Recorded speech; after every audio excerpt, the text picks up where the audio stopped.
ನಮಸ್ಕಾರ ರೈತ ಬಾಂಧವರೇ. ನಾವು ಈ ದಿನ ಚಿಂತ್ರಪಳ್ಳಿಯ ಚಕ್ರಸಾಲಿ ವೀರಣ್ಣ ಇವರ ನಿಂಬೆ ತೋಟದಲ್ಲಿ ನಾವು ತೋಟಕ್ಕೆ ಬಂದಿದ್ದೀವಿ. ನಮ್ಮ ಜೊತೆ ನಮ್ಮ ವಿಜ್ಞಾನಿಗಳಾಗಿರ್ತಕ್ಕಂಥ ಶ್ರೀಯುತ ಅಕ್ಮಲ್ ಪಾಷಾ ಅವರು ಕೂಡ ಬಂದಿದ್ದಾರೆ. ನಾವು ಈ ಭೂಮಿಯಲ್ಲಿ ಬಂದು ಈ ಒಂದು ಮಣ್ಣಿನ ಫಲವತ್ತತೆಯನ್ನು ಪರೀಕ್ಷೆ ಮಾಡೋಣ ಅಂತ ಬಂದಾಗ ಈ ಮಣ್ಣಿನಲ್ಲಿ ರಸಸಾರ ಬಂದು 7 ಕರೆಕ್ಟಾಗಿದೆ. ಆದರೆ ಇದರಲ್ಲಿ ಭೂಮಿಯ ಒಂದು ಶಕ್ತಿ ಏನಿದೆ ಅಲ್ಲ, ಅದು ಕೇವಲ 145 ತೋರಿಸ್ತಾ ಇದೆ. ಹಾಗಾಗಿ ಈ ಮಣ್ಣಿನಲ್ಲಿ ಸ್ವಲ್ಪ ಪೋಷಕಾಂಶಗಳ ಕೊರತೆ ಇದೆ. ಈ ಪೋಷಕಾಂಶಗಳ ಕೊರತೆಯನ್ನು ನೀಗಿಸ್ಬೇಕಂದ್ರೆ ನಾವು ಈ ಕೆಲವು ರಸಗೊಬ್ಬರಗಳು ಮತ್ತು ಇದಕ್ಕೆ ಬೇಕಾಗಿರ್ತಕ್ಕಂಥ ಖನಿಜಾಂಶಗಳು ಇರ್ತಕ್ಕಂಥ ಎಲ್ಲ ಗೊಬ್ಬರಗಳನ್ನು ಕೊಟ್ಟರೆ ಖಂಡಿತವಾಗಿ ಇದರಲ್ಲಿ ಒಳ್ಳೆಯ ಒಂದು ಫಲವತ್ತತೆಯನ್ನು ಪಡೆಯಬಹುದು. ಅದ್ರ ಜೊತೆಗೆ ಗಿಡಗಳನ್ನು ನೋಡಿದರೆ ಸ್ವಲ್ಪ ರೋಗಗ್ರಸ್ತವಾಗಿದ್ದಾವೆ.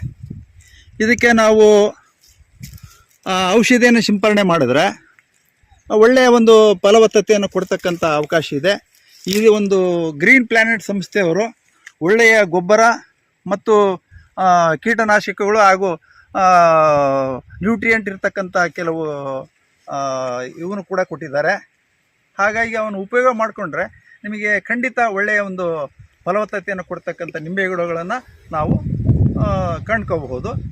ಧನ್ಯವಾದಗಳು.